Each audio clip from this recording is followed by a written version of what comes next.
युहशरुन्नासु यौमल क़यामति हुफ़ातन उरातन गुरला। हज़रत आयशा फरमाती हैं क़यामत का दिन होगा कि लोग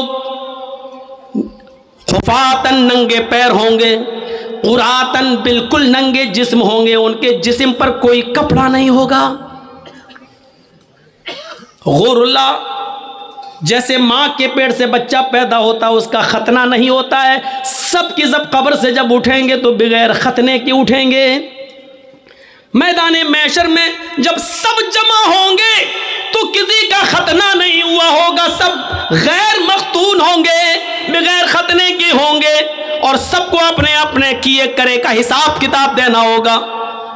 हजरत आयशा कहती हैं अर्रिजालु वन्निसाउ जमिया, आय अल्लाह के नबी क्या मर्द भी होंगे और औरतें भी होंगी? हाँ, यहाँ तो जलसे में भी लड़के निकल जाते हैं देखने के लिए, देखें कौन कितनी लिपस्टिक लगाए है, कौन कितनी क्रीम और पाउडर लगाए हैं। बहुत से जलसों में जाता हूँ, मेला लगता है और जब तक जर्जीत साहब का नंबर नहीं आ रहा बाहर घूमते रहते हैं लोग, बिहार और हर जगह, आपके इलाके में भी यही हाल है। और उन लड़कियों के पीछे लड़के, अरे जिस जगह चूड़ी की और उसकी दुकान है वहाँ तुम क्या कर रहे हो भाई? जो खालिस लेडीज सामान बिक रहा है, जेवर बिक रहे हैं, चूड़ी बिक रही है, जहाँ जेंट्स का एक सामान नहीं वहाँ तुम क्या कर रहे हो भाई? अल्फाज कड़वे ज़रूर हैं लेकिन सच हैं। अल्लाह की कसम ऐसा लगता है जैसे एक कुतिया के पीछे 10-10 कुत्ते भाग रहे हों, ये हाल हो जाता है। मैंने पहले ही कह दिया अल्फाज सख्त ज़रूर हैं, कड़वे ज़रूर हैं लेकिन सच है। हज़रत आयशा कहती हैं अर्रिजालु वन्निसाउ जमीअन, आय अल्लाह के नबी क्या उस मैदान महशर में मर्द भी होंगे औरतें भी होंगी? काला नाम, नबी अकरम का जवाब सुनो, हाँ मर्द भी होंगे औरतें भी होंगी, मर्द भी होंगे औरतें भी होंगी। इमाम कायनात ने जब ये कहा तो हजरत आयशा रोने लगी और रोते हुए कहने लगी यंजुरु बाज़ुहुम इला बाज़, आय अल्लाह के नबी क्या मर्द औरतों को और औरतें मर्दों को देख रही होंगी मैदान महशर में? क्या मर्द औरतों को और औरतें मर्दों को देख रही होंगी? अल्लाह के नबी इसका जवाब क्या देते हैं? हाँ आयशा, न मर्दों का पर्दा औरतों से होगा न औरतों का पर्दा मर्दों से। मर्द भी बरहना औरतें भी बरहना, मर्द भी नंगे औरतें भी नंगी होंगी, मर्द औरतों को और औरतें मर्दों को देख रही होंगी। हजरत आयशा ने कहा आय अल्लाह के नबी तब तो औरतें मारे शर्म के, तब तो लेडीज मारे शर्म के मर जाएंगी जब मर्द उनकी तरफ नजरें उठा के देखेंगे। यहां अगर कोई लड़की पर लड़का नजर ना डाले ना देखे तो वो कहती मेरे मेकअप में कमी तो नहीं है, मेरा ड्रेस तो सही है कि नहीं, फिर लड़का देख क्यों नहीं रहा है?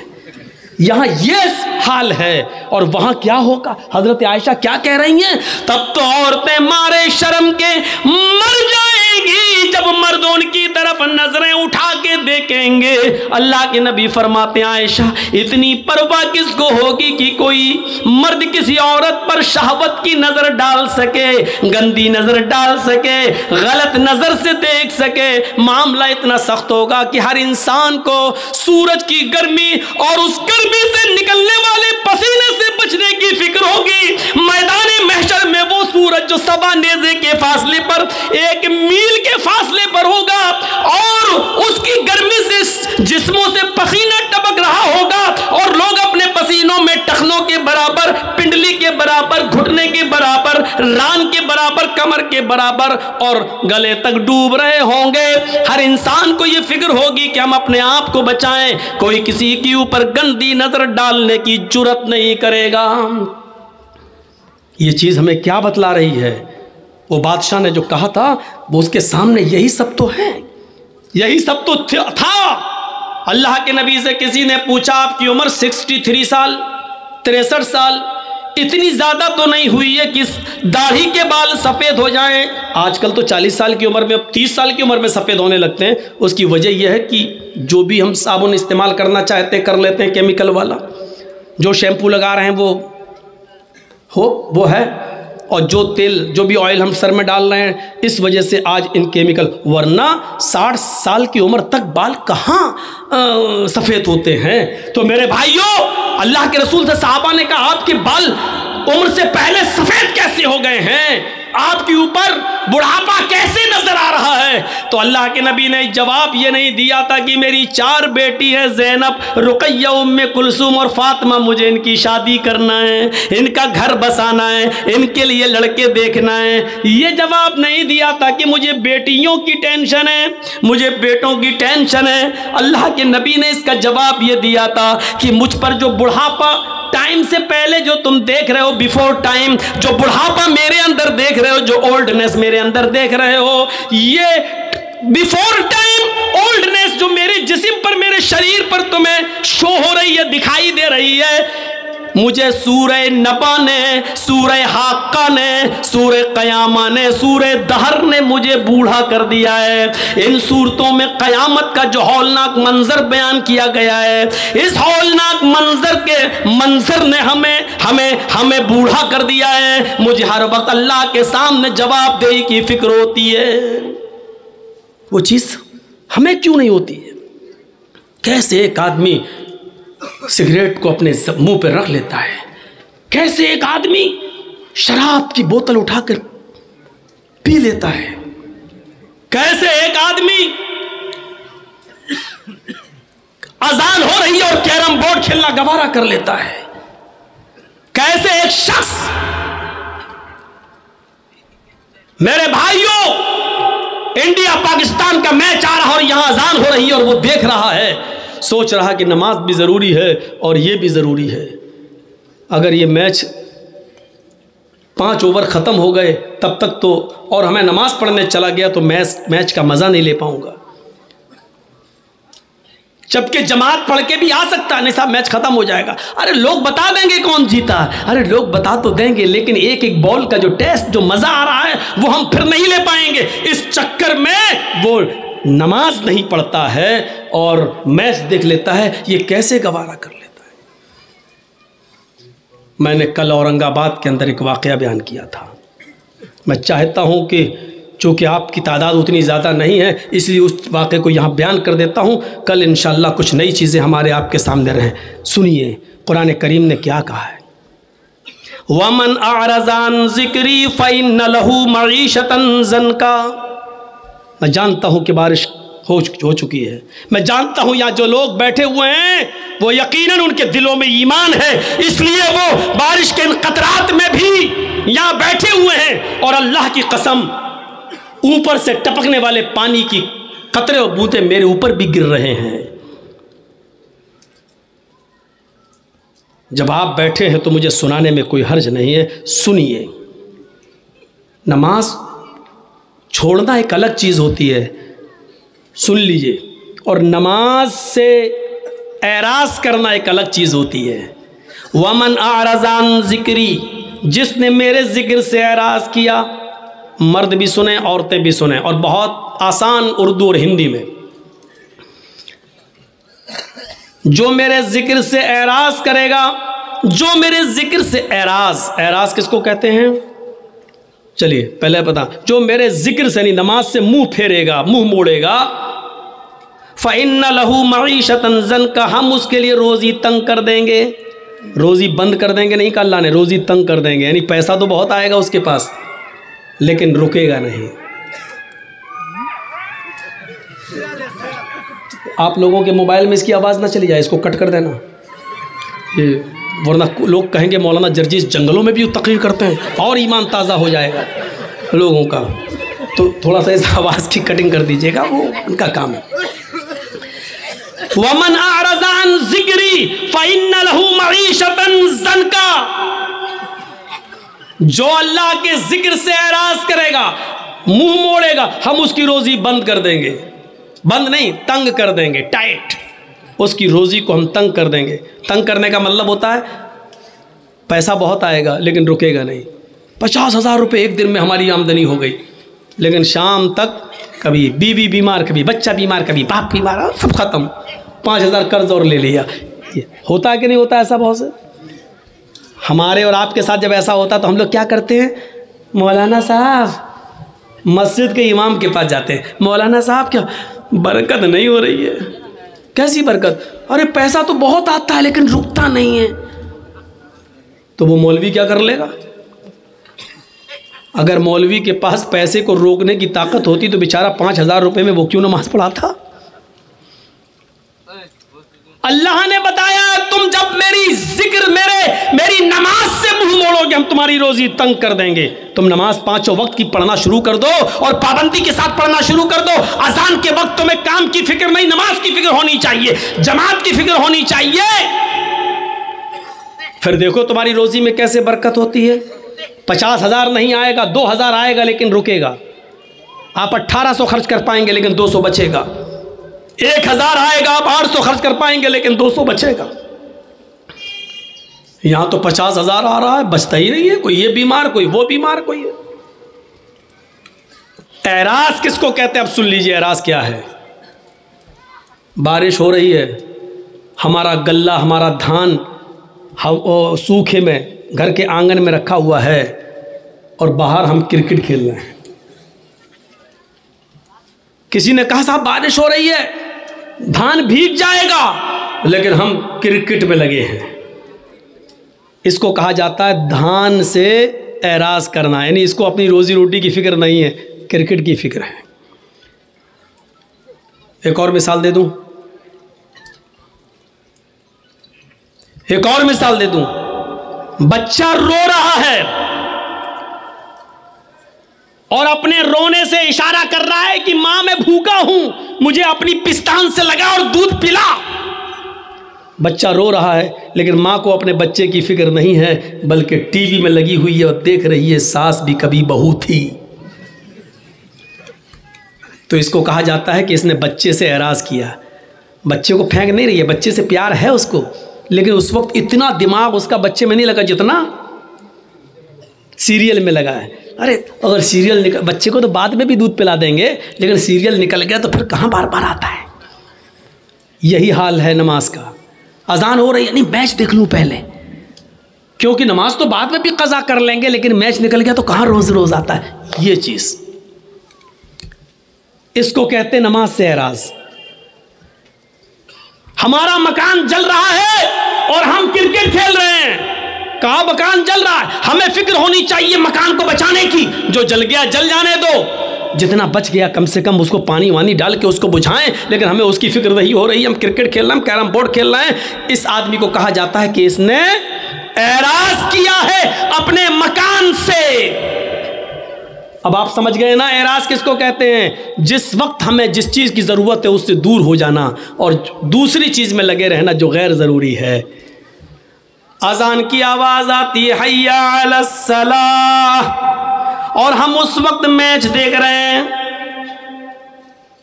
याद रखिएगा, अजान की आवाज़ सुनने के बाद आप सिर्फ 2 ही काम कर सकते हैं, इसके अलावा तीसरा काम आपके लिए जायज़ नहीं है।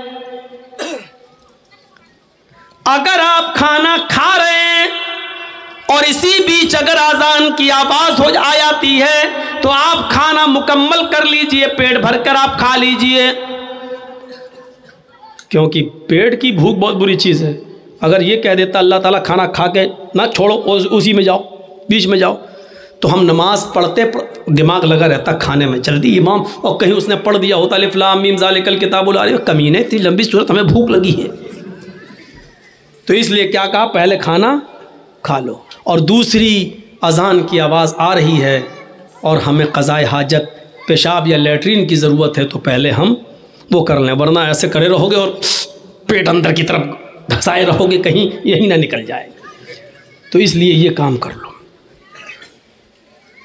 ज़रूरियात में ये चीज़ आती है। एक और अलग चीज़ है कि कोई बाप बीमार है और इमरजेंसी ज़रूरत है, उसको अभी ऑक्सीजन चाहिए और अजान की आवाज़ आ रही है, तो ऐसे मौके पर बाप को लेकर भागिए आप हॉस्पिटल। पहले ऑक्सीजन दीजिए और उसके बाद में नमाज़ पढ़ लीजिए। मिलती है जमात तो ठीक, नहीं तो बाद में क़ज़ा। नियत ये होनी चाहिए कि अगर बाप की तबीयत ख़राब नहीं होती तो मैं जमात के साथ नमाज अदा करता। ये चीज़ें, लेकिन मैच देखना, कैरम बोर्ड खेलना, खेती बाड़ी करना, खेत में दाना डालना, बीज बोना, खेत जोतना, इसमें लगे हैं और अजान की आवाज़ आ रही है और हम परवाह नहीं कर रहे हैं, तो इसको कहते हैं नमाज से एराज़। वमन आरज़ान ज़िक्री फ़इन्न लहू मईशतन ज़नका, जो नमाज से एराज़ करेगा, जो हमारे जिक्र से एराज़ करेगा, हम उसकी रोज़ी को तंग कर देंगे। अब कल वाला वाक़या वो हमारे यूपी का वाक़या है। लौनी गाज़ियाबाद से जो दिल्ली को एक सड़क जाती है बाई रोड, बीच में एक जगह पड़ती है लौनी। बहुत अमीर मुसलमान रहते हैं वहाँ पर, दौलतमंद लोग रहते हैं। सन 1995 के अंदर, 1995 के अंदर उस लौनी में 2 सगे भाइयों की शादी होना थी। 2 सगे भाइयों की शादी होना थी। कल उनकी बारात जाना थी। आज की रात उन्होंने रंग रलियां मनाने में गुजारी। ये दोनों सगे भाई दिल्ली जाते हैं, है ही कितना दूर, गाज़ियाबाद से दिल्ली 50 किलोमीटर और बीच में लौनी, यानी तकरीबन 25 किलोमीटर वहाँ से दिल्ली। अपनी गाड़ी ली और तवाइफ़ों को इकट्ठा किया और 10-12 तवाइफ़ें इन्होंने सौदा किया और उन तवाइफ़ों को लेकर आ गए। अपनी गाड़ी पर नहीं, तवाइफ़ों की गाड़ी अलग थी और इन दोनों भाइयों की गाड़ी अलग थी। जब दिल्ली से ये तवाइफ़ों को लेकर आ रहे थे तो दोनों भाइयों की गाड़ी आगे आगे चल रही थी और तवाइफ़ों की गाड़ी पीछे पीछे। मगरिब के बाद इन तवाइफ़ों को उसने खाना खिलाया और इशा की नमाज के बाद शुरू हो गया नाच गाना। मोहल्ले के अपने दोस्तों को इसने बुला लिया। इसका घर खचाखच भरा हुआ था, म्यूजिक बज रही थी, ढोल ताशे बज रहे थे और तवाइफे भी अपने चड़क भड़क लिबास के अंदर, नी मुड़ियाँ आधी नंगी। वो तवाइफे अपने पैरों में घुंघरू पहने हुए, पायले पहने हुए और उनकी छनकारें ज़मीन की ऊपर चलने लगी और उन तवाइफों के ठुमके मटकने लगे। उनकी कमर और उनके जिस्म अंगड़ाइयाँ लेने लगे और पूरी की पूरी रात नाच और गाने में गुजरती है। तवाइफें नाच रही हैं, गा रही हैं, नीमबर और अखलाक से गिरे हुए गाने भी वहाँ आ रहे हैं और ये अपने जिस्म की नुमाइश हो रही है, अपने फन का इजहार किया जा रहा है और ये शराब का दौर चल रहा है। नौजवान शराब पी रहे हैं, ये दोनों भाई भी शराब के नशे में चूर हैं और नाच गाने में मसरूफ हैं। देखिए अल्लाह के जिक्र से एराज करने का अंजाम क्या होता है। कैरम बोर्ड खेलने वालों सुनो, क्रिकेट मैच अजान की आवाज आने के बाद भी बंद न हो, सुनो। अपने काम और धंधों में मसरूफ रहने वालों और नमाज का जनाजा निकालने वालों सुनो। पूरी रात नाचो गाना चलता है, सुबह फजर की आजान की आवाज आने लगती है, जो इन दोनों भाइयों के घर से सिर्फ 200 कदम या 300 कदम की दूरी पर है। मुअज्जिन अजान दे रहा है, अल्लाहु अकबर अल्लाहु अकबर अल्लाहु अकबर अल्लाहु अकबर। मुअज्जिन अजान दे रहा है। मुअज्जिन की अजान की आवाज उन तवाइफों के कानों में भी टकराती है, उन तवाइफों के कानों में भी जाती है। यकबैक जैसी उन तवाइफों के कानों में अजान की आवाज जा गई, फजर की अजान की आवाज गई, उन तवाइफों ने अपने पैर रोक लिए, अपनी कमर रोक ली, अपना जिस्म नाचने से और अपनी जबान को गाने से रोक लिया, स्टॉप कर दिया, रुक गई वहीं पर। इन दोनों भाइयों ने देखा कि पायलों की छनकार और घुंघरुओं की आवाज़ बंद और ये भी जो मटक रही थी और नाच रही थी, क्या हुआ? उन्होंने देखा, कहा क्या बात, क्यों स्टॉप क्यों हो गई हो, रुक क्यों गई हो? उन तवाइफों ने कहा, अजान की आवाज़ आ रही है, मुअज्जिन अजान दे रहा है, इसलिए अजान के एहतराम में, अजान की इज्जत में हम रुक गए हैं, अजान हो जाने दीजिए। अजान हो जाने के बाद हम अपना काम शुरू कर देंगे। उन दोनों भाइयों ने कहा, यह अजान तो दिन भर में 5 बार होती है, तुम तो रोज रोज नहीं आती हो, तुम तो बार बार नहीं आती हो, मुअज्जिन अपना काम कर रहा है, तुम अपना काम करो, चलो डांस करो, नाचो। इन दोनों तवाइफों ने कहा, देखो हम भी मुसलमान, इन तवाइफों ने कहा हम भी मुसलमान हैं, माना कि हम बहुत गलत काम कर रहे हैं, लेकिन अजान की इज्जत हम करते हैं। अजान जब होती है तो हम कोई धंधा नहीं करते हैं, हम गलत काम रोक देते हैं, कम से कम थोड़ी देर की तो बात है। इन दोनों भाइयों ने कहा, मजदूरी लेना या नहीं लेना है, पैसा लेना या नहीं लेना है। उन तवाइफों ने सोचा कि पूरी रात की मेहनत मजदूरी कहीं ये मार न ले, थोड़ा सा बहाना इसको मिल जाए तो कहीं ये गसब न कर ले, इसलिए कहने लगी। उन्होंने नाचना शुरू कर दिया। ये नाच और ये गाना अजान के वक्त भी होने लगा। उधर अजान हो रही है और इनके गाने चल रहे हैं। ये अजान भी गुजर गई, नाच गाना थोड़ी देर के लिए बंद हुआ, लेकिन इन दोनों भाइयों के इसरार पर फिर शुरू हो गया और सुबह के 7 बजे तक ये डांस, ये नाच, ये गाना चालू रहता है। इसके बाद खत्म, तवाइफों को पैसे दिए। उन तवाइफों ने कहा, देखो तुम मुझे लेके आए हो, तुम मुझे छोड़ने भी जाओगे, रास्ते में लोग हमें लूट लेते हैं, हमारे गलत होने का गलत फायदा उठाते हैं, हमें खींच कर खेतों की तरफ ले जाते हैं, हमारी इज्जत की छलनी छलनी कर देते हैं, तुम लेकर आए हो, मुझे छोड़ने भी जाओ।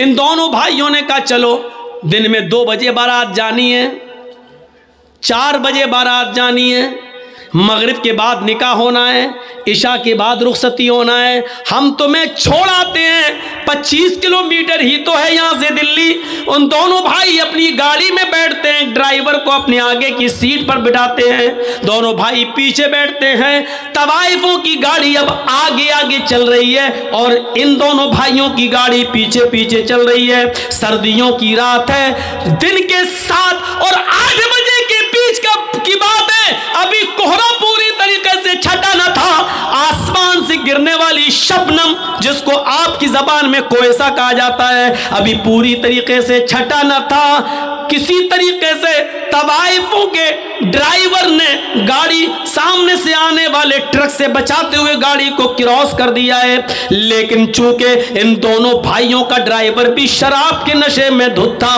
उसने भी नाच देखा था, उसने भी गाना देखा था, वो सही से वो बैलेंस नहीं बना पाया और सामने से आने वाले ट्रक से इन दोनों भाइयों की गाड़ी टकरा जाती है।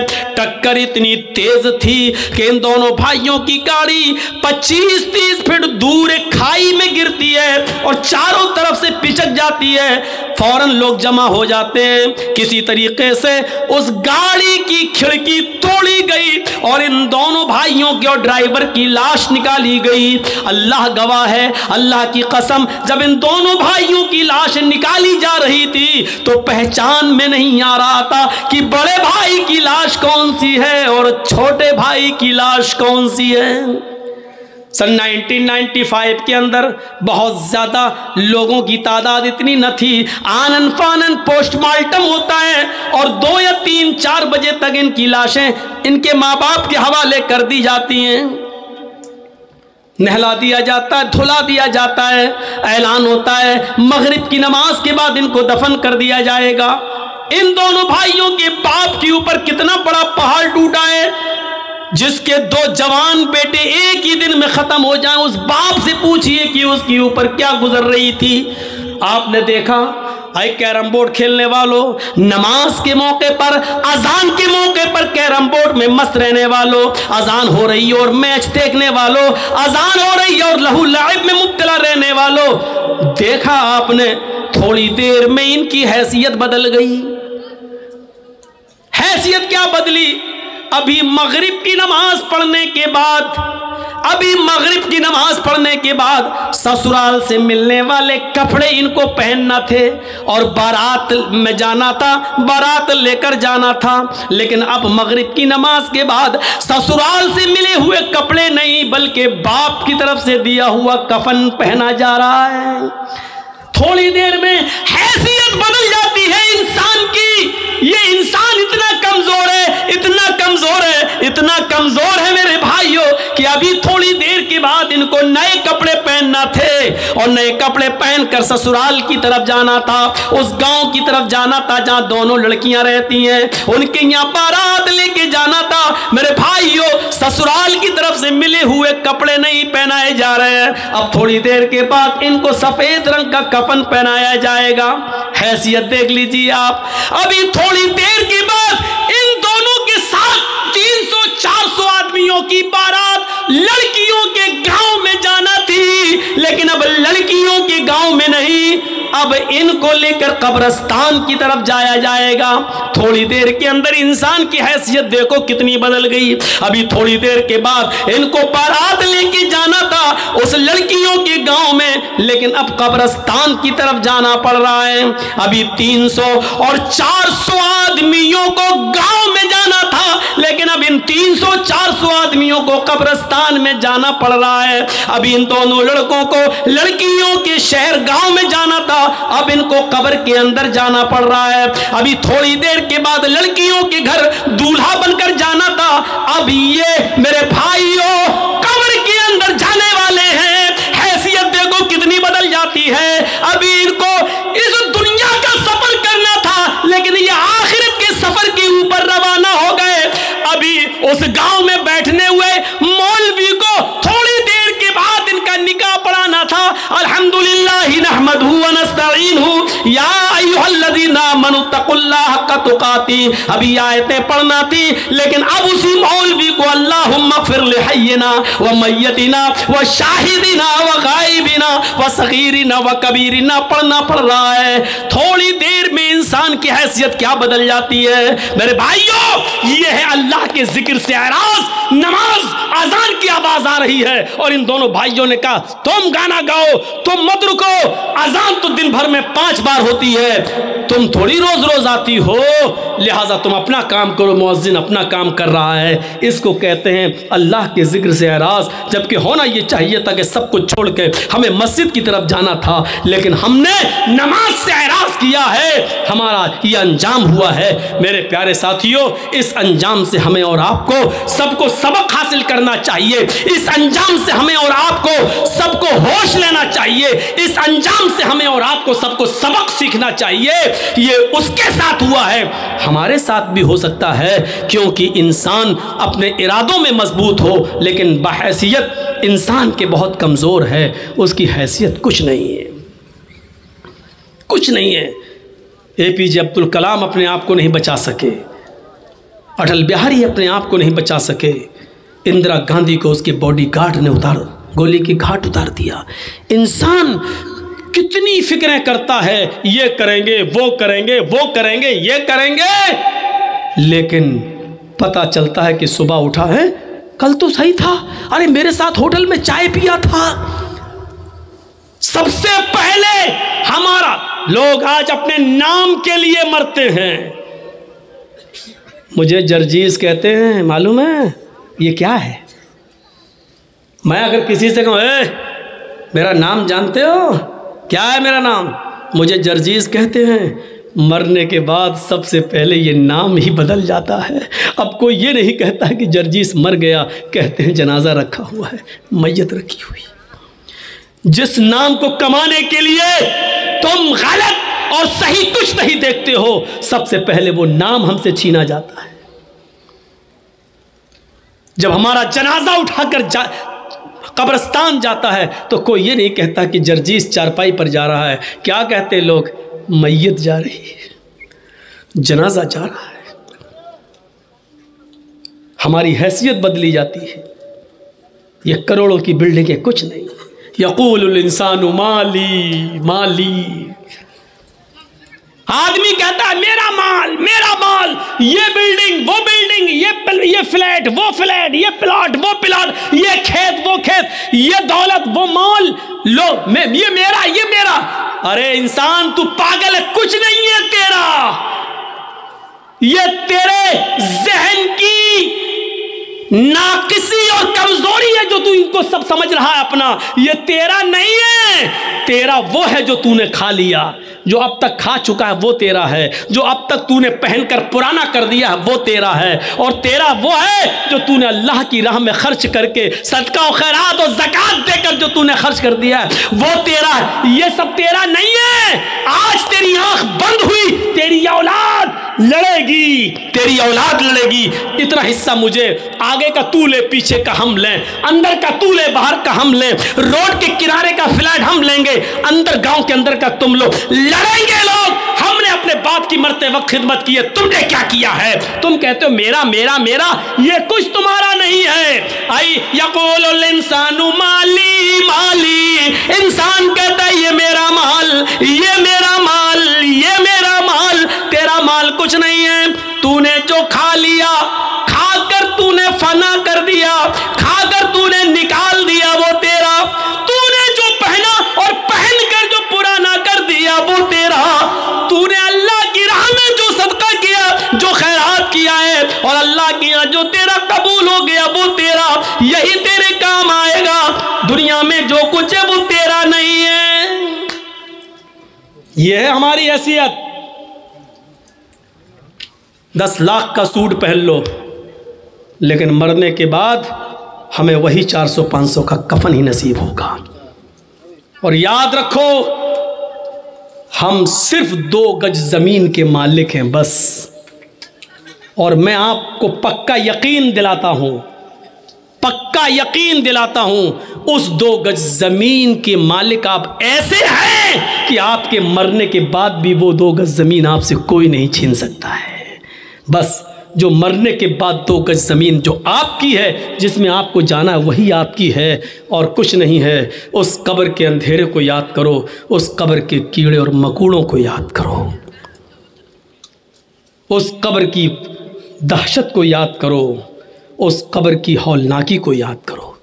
हज़रत उस्मान गनी के सामने जब जहन्नम के अज़ाब का ज़िक्र होता था तो नहीं रोते थे, लेकिन जब कब्र के अज़ाब का ज़िक्र होता तो इतना रोते कि रोते रोते दाढ़ी भीग जाती और आंसुओं से ज़मीन तर हो जाती। पूछा, जहन्नम के अज़ाब का खौफ आपको इतना नहीं है, नहीं रोते हो, और कब्र के अज़ाब का ज़िक्र सुनते हो तो रोते हो? क्या कहा? हाँ, इन्नल कब्र अव्वलु मंजिल मिन मनाजिल आखिरा, आखिरत की सीढ़ियों में से कब्र पहली सीढ़ी है।